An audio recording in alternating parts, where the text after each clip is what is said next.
We see the MP here coming to the masjid. Yeah, attending the masjid. Hello, Kate Dearden. You're entering the masjid here. Kate Dearden, how you doing? Are you okay? We didn't see you in the hustings. How can you dodge the hustings, Kate? Oh, Kate's here. She dodged the hustings. A message? We don't know who's organised it, we don't know what's happening, but right now we've got a Zionist local MP here who was very vocal and very open on her social media, but we don't understand what she's doing here. Yeah, exactly. So go on. And Assalamu alaikum. This table talk is Alhamdulillah today is going to be on Kate Dearden, the MP, turned up all of a sudden, to a private meeting in the masjid, and it was announced at Zohr time. So was it private? We don't know, because there was multiple people were allowed in and out of the meeting. Certain people were restricted. So let's open the floor for a discussion here. Sure. And the basic question is, what is the role of Labour in our community? Can we forgive them for their betrayal? We've had a long history of 50 years supporting Labour, but when we really needed them, they did not even raise a single eyebrow for our requirements in our community. So let's open the floor for this question. Let's start with, should the masjid be allowing an MP that is outside of Halifax? We don't even know her. She never came to visit her during election campaign. She didn't even bother attending the hostings that were organised by Jenny Lane, Halifax Friends of Palestine, or the church hostings that were organised by the Minister of Halifax. Open the floor for discussion on this. Go ahead, anyone. Any first takers? Assalamu alaikum. Sorry, so basically, I just want to say that, whatever the intention of inviting Kate Dearden to the masjid was, obviously we don't know what the intention was, to be honest with you.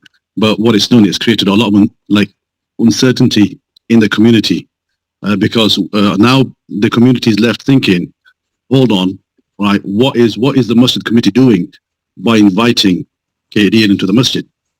Right? Only 6 months ago, we were protesting against, the stance of Kate Dearden and the party that she represents, and now we're inviting the very same person, okay, who's made a few statements, regarding the prevailing issue in the Middle East, okay, and we've hosted her in the biggest masjid of our town. So the community, I think personally, the community's got genuine concerns, okay, and there are questions that need to be asked. And likewise, these questions need a proper thorough answer in order to basically provide us with the transparency that I personally feel that is needed. I think you're right. The concerns are largely here. Do these people who invited Kate Dearden, largely the CCOM, led by Faisal Shaukat, do they represent our community? Do they represent our views and thoughts? How are you, buddy? Actually represent our community? Do they actually represent our views? Because the community's view and the Masajid's view, as of 6th of December 2023, they issued a note saying, condemning the Labour Party. We're never going to be voting for Labour. We're never going to trust them again, and so forth. And now the masjid is inviting them. Any takers here? Rashid's here. Yeah, so that's exactly my point. My point, obviously, is, as you said yourself, Mukhtar, is the committee said, okay, we will take a position that's going to be a pro-Palestine position, okay, because we want to be on the side of the oppressed people and not on the side of the oppressors, okay. Then now what is it? It's basically, how many months is it? About 9 months, is it? 9 months later, we have, I don't know obviously who was the main person responsible for giving out the invitation to Kate Dearden, but there must have been some kind of thinking behind all this as to why they basically called her into the masjid. Okay, what the objective is, what they think how will the community benefit from this, this attendance of hers to the masjid as well. So the thing is, we all know. I think the majority of the Muslims of our community over here, we all basically said that we will not be voting. Well, not all of us. I'd say, let's say 90%, to be fair, about 90% of the voters of our area said we're not going to be voting for Labour because of the position that Labour took following the events of October. But now we need to know who was the person who was responsible for calling Kate Dearden to the masjid. Was it CCOM or was it the masjid committee? And what was the thought process Okay. for like calling As the far as I masjid? know from our discussion that we had with on HX Voice, Masjid committee was not aware of this. So now there's two possibilities. We only go by what is apparent to us. Now, what is apparent is Faisal Shaukat. Yeah, he's not even the member of CCOM, or he's not even any in the papers. I don't know where he stands, and the CCOM. Now, the larger question that I need to ask is, are they still part of Labour? Are they still trying to introduce Labour, into our community again? Are they still working with the Labour? Which is main question is that I want to ask is, Faisal Shaukat is the main guy. He's the one who pulled the strings with Dr. Fayaz, and he was the one behind dividing the community, the furore that happened between Shah Sahab of Road Street Masjid and Dr. Fayaz. He was the guy behind the uproar that happened when George Galloway visited Halifax. In Maghreb, Ajit Sultan, he went up to there was a rebellion in the masjid, criticizing George Galloway's presence in the masjid courtyard. Now he's a pro-Palestinian, because he rebellion, on that night at Maghreb time. He was the one who whispered into the ears of the CCOM member Adris, and then withdrew his whispers, and then Adris came to me and he said, "You're not allowed into the meeting. It's a private meeting." What was the reason behind that? He sent me a reason behind that, which is very shallow. Now, can we trust Faisal Shaukat? Was his resignation sincere? We're going to have a podcast on that tomorrow. What are your views on this? If he's still doing these tactics behind the scenes, what's your views on this? And what's the views on CCOM? Whether they are still with Labour, where does their loyalty lie? Was it just like a cover-up of what they mentioned during since October 7th, writing letters and so forth? What is their true intention? Are they really the Labour Party? The fact that it was held in the masjid, no one should have been refused to not have a say or be a part of that meeting. It's a public place, and then it should have been held in a different location, not the masjid. They can't decide who and can't from the community can attend meetings in the mosque. There must have been some sort of hidden agenda that they just wanted to know and not let other members who may have a that's basically a really good point. Voice in the community. And no, I'm really, that's a very, very good point, but I'm really surprised, for having it in the masjid. I mean, there was one occasion when there was an uproar, and now there was no uproar when as someone who's betrayed our community, the Labour Party, has come into the masjid, on Palestine. There's a clear betrayal there, and no one has said a word from the committee. Whereas George Galloway, the pro-Palestine, stepped into the courtyard of the masjid, the car park of the masjid, and there was a rebellion at Maghreb time. That's what I mean. That's my point. What I'm basically saying is that what's happened here, right? It's created a lot of basically uncertainty as far as what position the Masjid committee is taking now. Okay, have they changed their position? And if they haven't changed their position, then who's given them? Well, basically, who's authorized Kate Dearden's attendance to the masjid? Right? Is there some kind of vested interest that the general public isn't aware of? So, I'm not really. And obviously, I don't really know many people from Madinah Masjid, especially the people in the committee. If anybody else does, then by all means, just shed some light. And can I say something, Mukhtar? Yeah, go on.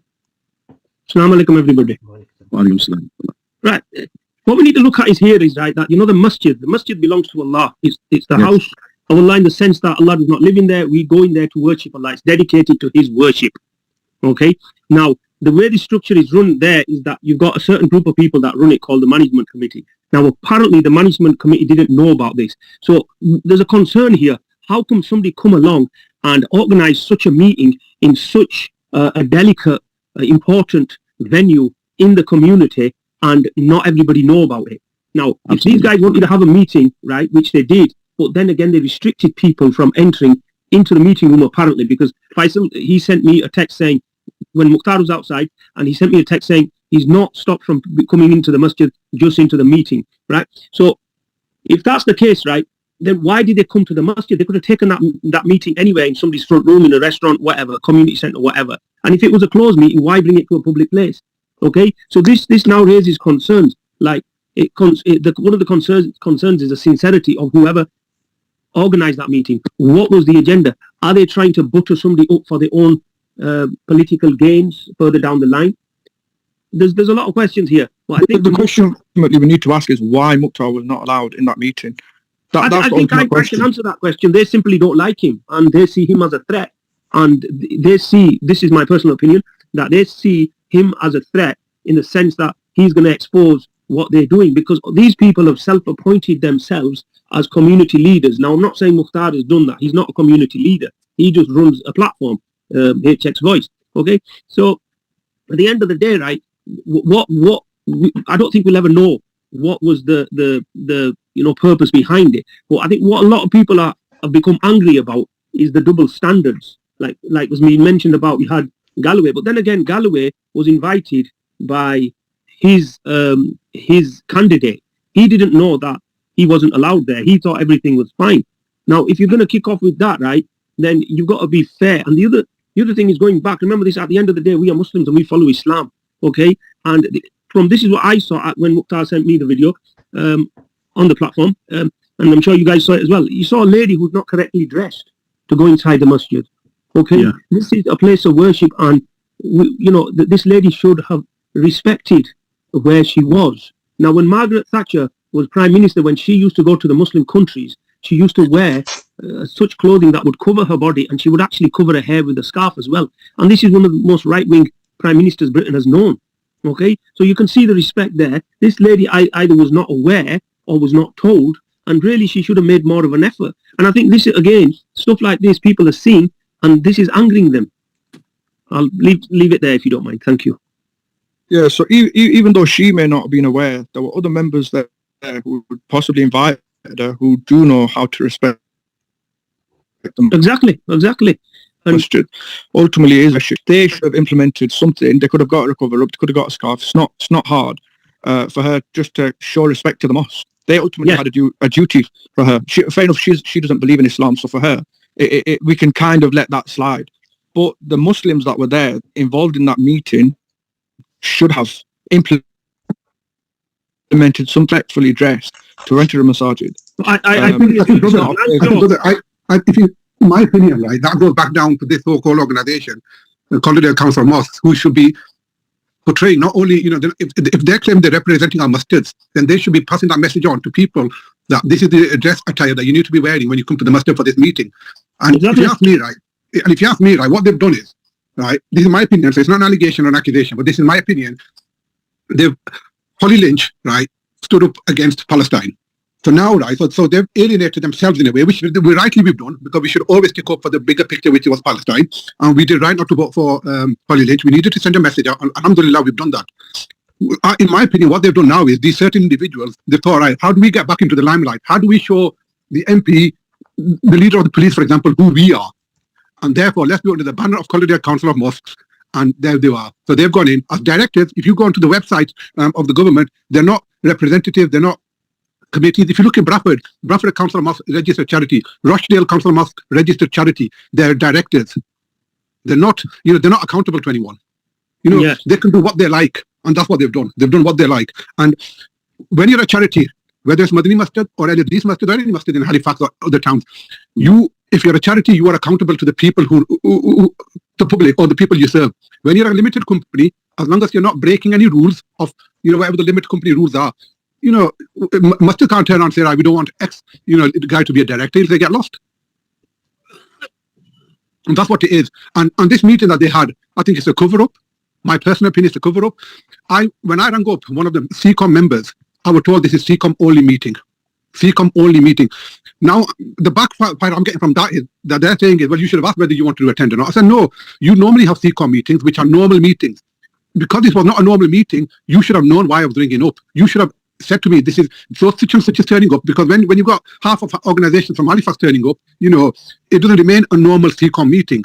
It becomes a wider meeting. And one of the messages that Purcell posted is that we summoned our stakeholders. Who did they summon? Are they Supreme Court or something? Are they like United Nations? They're summoning. Who are they summoning up? The MP. They didn't summon anyone up. On to that, for another point, if you read the response that they've sent out today, it's a load of rubbish. It's a codswallop.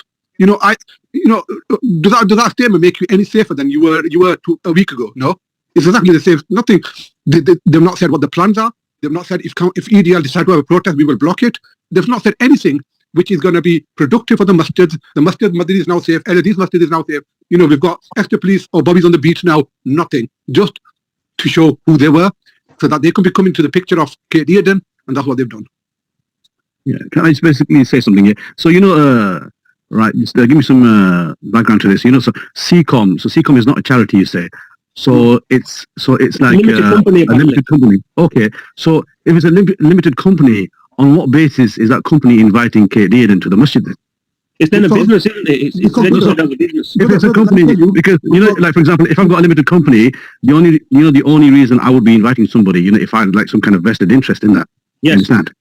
Right. So obviously that's creating more basically questions than answers, isn't it? Really. This Calderdale Council of MOSQUES or what's transpired from last night, Halifax masjids together, right? No, hardly any of the masjids actually know the setup of this now. Numerous people have said today, well, we didn't know they were directors. Well, they are. Go to the website, check it out yourself. So what's their business then? What's their business like? How do they operate? What do they like buy and sell, trade services, etc.? What do they do? I'm not going to look. This is my opinion. Can I step in here? I've got some information about CCOM and how they were set up. Okay. All right, go on. Okay, so initially back in 2000 and it's a bit of a story here. About 2013, 14, 15, around that time, Hafiz Amjad, who was he was at Road Street Masjid. One of the projects that he was involved in was a Muslim cemetery, I think in the Gibbet Street area. And he had worked with the masjids, especially with Road Street Masjid, for a long time. And when he was working on the getting the graveyard for the Muslims at that time, one of the things, because I've dealt with Hafiz Amjad, one of the things that he wanted, or what he wanted at the time, was for the Muslim masjids to unite, that for there to be a sort of a consensus between the masjids, because he could see that the masjids were all divided. Each one was doing their own thing. And I know that one of the projects that he worked on was the gibbet, was the graveyard. And roughly around that time, I think he set up the first company. I think it's Together Mosques or something like that. Now, if you look at Together Mosques, was set up roughly in 2015. That masjid, the company was set up. The share capital of that company was £1. And if you look at the original directors of that company, I think there was one from each one of the masjids, which was in line with what he was wanting, was that the masjids unite. 2016, 2017, roughly around that time, he passed away. Shortly after he passed away, I noticed from Company's House that CCOM was set up. Or I can't remember if it was, I'm not sure if it was set up around the time that he was still alive or after he'd passed away. CCOM was set up. The first company Together, Mosques, was then, nothing happened with that company. If you look at Company's House, it shows that the company was about to be struck off because it was down as a dormant company. CCOM then stepped in. So it looks like that the one that Hafiz Amjad set up, because obviously he'd passed away and nothing was happening on it, that was then going to be sort of struck off from the register. CCOM was set up But if you look at the directors of CCOM, the original directors, some of those were the same directors from the first company. And the other thing is that for the strange thing I noticed today was that if you look at the share capital that Hafiz Amjad set up, the Together Mosques, it was £1, which is obviously you've got to have a minimum share capital to set a company up. After his death, there seems to be, if you look at their accounts, this company Together has got, I think, £34,000 worth of assets. Where those assets have come from, I don't know. It would appear. Can I just put in there? Sorry, I think that 34,000 has come from the funerals services that they don't. That's what I'm thinking. That's where it's probably come from. Okay, so CCOM was set up. It's strange because if you look at the dates, CCOM was set up approximately a year after that one, and I'm not sure, obviously, of the timing of Isab's death, but it looks like it was very close. After he died, the second company was set up. Same directors from the first one were in the second one. They all, I think, apart from two, the rest of them all resigned. On this one, you've got Shazad Ali, and you've got somebody called Muhammad Amin, who are the directors. But if you look at both companies, Faisal Shaukat was on both companies. Okay. Whether there's a link, I don't know. Yeah. So Shazad Ali we know, Muhammad Amin we already know as well. And so the question is really, what was the logic of setting up CCOM then if there was already a limited company set up that was basically engaged in those activities? What was the logic in setting up like another company? The real question we need to ask is, what is the objective? What is the role of CCOM? Because it says Calderdale Council of MOSQUES. When there is a council, look at our local council. They have minutes of the meeting. They have agendas. They have all kinds of stuff. They have monthly meetings. 3 months they meet or whatever. Yeah, and they have elections. How is this a council, Calderdale Council of Masjid? Are they elected? They've not even got a website. Yeah, website. I could find a website for them. Yeah. So let's not go into detail. The question now is, their loyalty to Labour. Yeah, and can we trust them in terms of what is their real objective? This is my opinion, and I honestly assume that the way it's been set up, the way the people are involved in here, especially Faisal Shaukat, and the CCOM members, some of them that don't even live around Park Road, they live in Todmorden.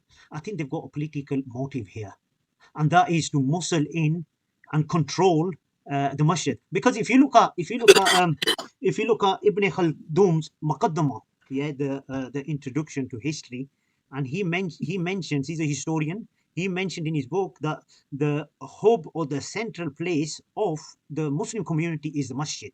Everything emanates from where the masjid is placed.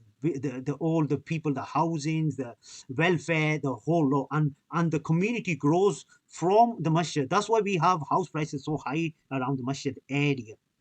Yeah, and it's different to the society that we live in. So whoever's got the control of the masjid, they have influence of the population that come to the masjid.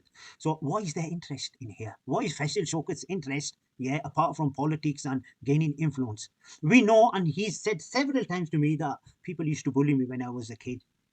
Maybe he's carrying that trauma forward here as well, and maybe he's still got that I don't know what the word to use, but he still feels inferior and he still doesn't feel accepted. Should we trust this guy to bring Labour again? Was his resignation sincere? He has divided the community by causing friction between Shah Saab and Dr. Fayaz. He has divided the community by not coming out and selecting the independent councillors. I had to do that job, bent over backwards to do that for 3-4 months. And some other brothers like yourself, Asif, and the committee in the masjid, the brothers that were formed, the HX1 Independent Initiative. What has he shown since October 7th that he has had a sincere resignation? We see examples from other guys who've resigned, like Amar Anwar. You can go and look at his profile, Imran, and there's some guys in Hastings that I have interviewed with tomorrow. They will define the question of sincerity in Labour resignation. So we need to question these stakeholders, political stakeholders now. what is this Faisal's objective? He has milked the community by being with Labour for so long. Can we trust him? What does the Prophet say? What does our religion say about trust? When someone breaks a trust, like in the Battle of Tabuk, the punishment for that was 50 days of boycott. At the time of Rida, when Hazrat Abu Bakr was the Khalif, and there were some people who refused to pay their zakat, and then they came back and were brought back into the fold of the Islamic State, and they were under probation for 2 years. We don't have the Prophet, we don't have the Khalif. How can we trust these guys? Can we accept these people into our lives after the betrayal that they've done with the Labour Party? Is the resignation enough for them to come back into our community and live, and we can't raise our eyebrows against them? That's the question we need to ask. Is sincerity. My only concern is whether these guys have really left the Labour Party, because there's a clear indication that their hearts and then their minds are still with Labour, and they just put in a wool over the population's face. The thing is, they're very, very benefit centric. We've got to look beyond that now. I think with the masjid probably has no role in this. And I think that knowing what the trustees are like, those are very, very sort of sincere, very hardworking people. And they are not the sort of people that if somebody comes into the masjid, that they'll turn around and say, no, get out of here. And I think that obviously because of their sort of vulnerable nature, I think obviously that's been preyed upon. And they've managed to get her into the masjid, possibly even using the sort of reasoning, well, okay, well, now she's in. She's in. We've got 5 years of her. Let's make use of this so that we can benefit the community somehow. So even if they didn't inform the rest of the committee and they managed to get her in, the masjid would not turn around and say, no, she can't come in, because that's not the sort of people that they are. And obviously once she's in, they've set out this entire statement. And I agree with Brother Asif. Personally, how is that making us safe? I've seen her statement. I've seen CCOM's statement. I've had a look at her statement online on Facebook. The comments, if you look at her own personal post, it all looks very positive. Now, if you do, there's another group called Chit Chat Halifax. If you see her statement that's been uploaded on there, a group which has got 20,000 people on there, a lot of it is very negative comments. Some of the comments, the far right comments that we've been seeing in the press, on her statement, people are making those sort of comments on there. So it's not looking favourable to Muslims. They might think, oh, look, we've done something good. Her releasing that statement, and that's been sort of, like I say, it's been copied up on the Chit Chat page for Halifax. If you look can you share that? Can you share that, sister? Can you share that? Chit Chat? I mean, later on, I don't know. I'll send it to you. If you look at it, with a group of 20,000 people, there's a lot of negative comments on there that, oh no, she doesn't understand us. She doesn't understand our point of view. And a lot of all this right-wing racist rhetoric that is out in the press, and when you look generally, that's actually coming out of that group against her letter. That's a very interesting point. Let's analyze that offline, inshallah. But there's one interesting point that you mentioned about these guys, the CCOM, just try to convince the committee about the benefit. Now the issue now is here. If you look at historically, there was a benefit, and that's how Labour. Basically, we became Labour voters, because they gave us the carrot, and we said, okay, we'll take away the carrot and so forth back in the 60s. That was our parents, because it was all because we were economic migrants, and we were searching for some sort of benefit. So this is how Labour played into our DNA of our community. And now there's a young generation. It's not about benefit anymore. It's about what is right and wrong. Because we're British. We're here to stay. We're here to die. That's the reality. Because when we go back home, we don't understand the culture. We don't fit in there. We fit in here. We speak the language. Our children, they won't be able to speak our mother tongue. So our language will go away. You can see from your own children. Can they speak our language? They can't. So we're British. We're here to stay. We've adopted the language. We brought in culture. We brought in skill sets that are shortage in UK, and we've developed ourselves as a community. So immigration is not the big issue. The issue is the efficient allocation of resources. That's the issue. There's not enough. When these governments get these projects, or NHS, for example, Yeah, they don't do. Do they plan for future? Do they do stress analysis on the services? Do they plan for 50, 20 years ahead? Yeah, for population explosion. Yeah, because obviously this is a super nation. Yeah, prosperous nation. Yeah, so it's the way the resources are allocated and the interests of private organizations. Reality should be, yeah, we shouldn't be benefit centric. We should be truth centric. Hypocrisy free, freedom from hypocrisy, freedom from corruption, freedom of labor giving us the benefit born to suck on. We need to move on from this culture. Yeah, what do you guys think? We'll touch like a really like one last point I'll make, and then obviously Yes. you can go for more. Basically, again, yeah, but my point is that we can only judge by what's apparent. We don't know what's inside the heart of somebody, what they're thinking, etc. But their actions, what they say at any point in time, we can basically form a judgment based upon that. Yeah. So the thing is, based upon what's been done and what's been said, right? We don't know where the allegiance is anymore. If you see what I mean. Yes. Understand? Yeah.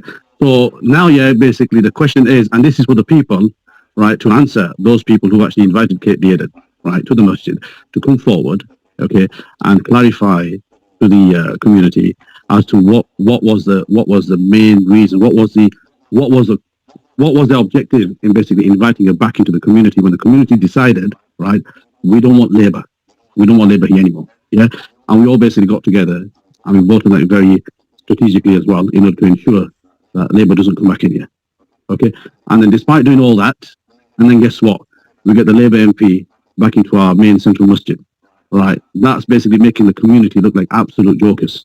That's my opinion. Yes, it's a valid Okay. opinion. I agree with you. I mean, I don't give two hooks about basically what somebody's doing, like on a private level, whether it's Faisal Shaukat or Haji Sultan, etc. But when you are doing something that's basically representing the community, right?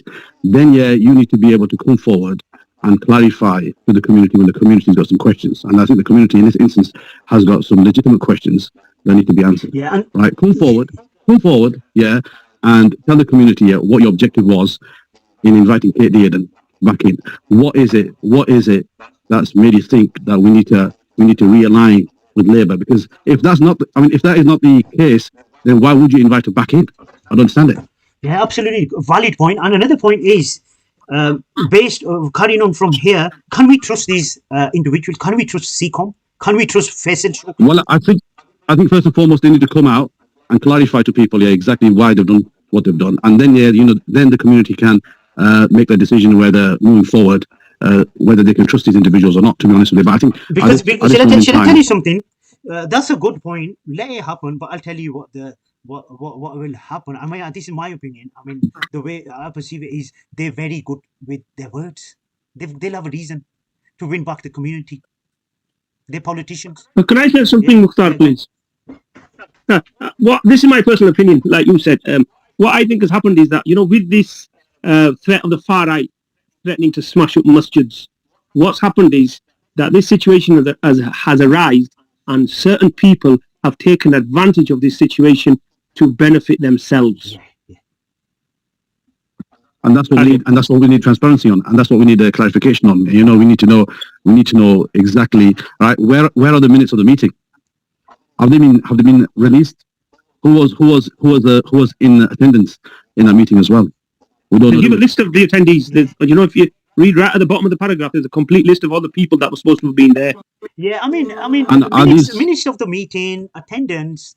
Me personally, I think we know what the agenda was to safeguard our community from violence, from right-wing thugs.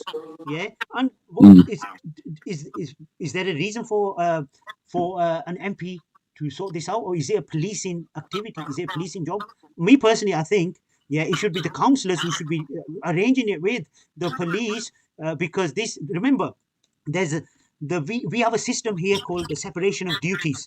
The courts are separate from the parliament. The parliament is separate from the people, and then the policing is separate from all these institutions. There's a reason for that. There's no conflict of interest. Yeah, and let the police do their job independent of the parliament, independent of the parliamentary representative. Because what we have in our ward meetings is the councillors that are sitting there, the police are sitting there, and the public. Yeah, and Is the MP invited to our park board meetings? No. Communicate with them and tell them, look, this is what the community is feeling about what's happened. Basically, this podcast will be released. They'll have access to this. Yeah. Now it's up to them for them to do what we've discussed here. Yeah, they know what's going on. We just have to summarize this and say this is the outcome. Yeah. Now, are you the right people to lead our community move going forward? CCOM and so forth. And whatever's discussed here, we'll put it in. We'll summarize it and dish it out. And also, what they need to do is that I'm not saying they don't before people. I'm not saying you guys, but once it gets released, and I don't want people saying. The thing is that the people who are on CCOM, they need to have some senior Islamic knowledge person, because there's quite a few people that have said to me that lady went into the masjid in inappropriate dress, and there were other sisters apparently in the masjid as well, and these guys should have known better. So that they need some guidance on that, that kind of area. My feeling is the guidance. The only guidance that they need to be booted out of our masjids completely. That's the guidance that I can give them. Yeah, sorry to be harsh, and we should elect. Well, that's your opinion, and you're entitled to it. We should basically, I reckon, we should elect people who actually attend the masjid. Yeah, none of these CCOMs, I've seen them in any of the masjids. Even, for example, I can vouch for Amin. I'm not seeing him in the masjid at all. He hardly attends. Yeah, he's part of CCOM. Yeah, the only person that attends regularly, that's in the CCOM, is Faisal Tariq of the Biliki Jamaat. Yeah, and neither do Adris. I hardly see him for any salahs. You understand?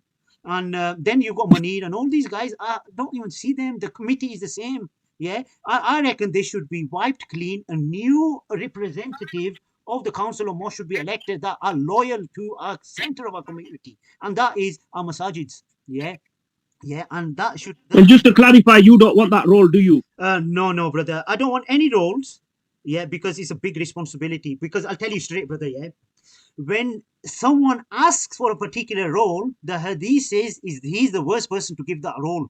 Yeah, because he's the worst person. So all these councillors, I wonder who gave them the role. Yeah. So you see all these councillors who have self-elected themselves and so, brother, they're not fit to be leaders.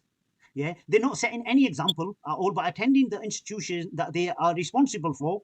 And yet, that is the reason, that is the biggest reason why masjids are empty, because it's led by these type of people who do not have any association, any emotional attachment or spiritual attachment to the masjid.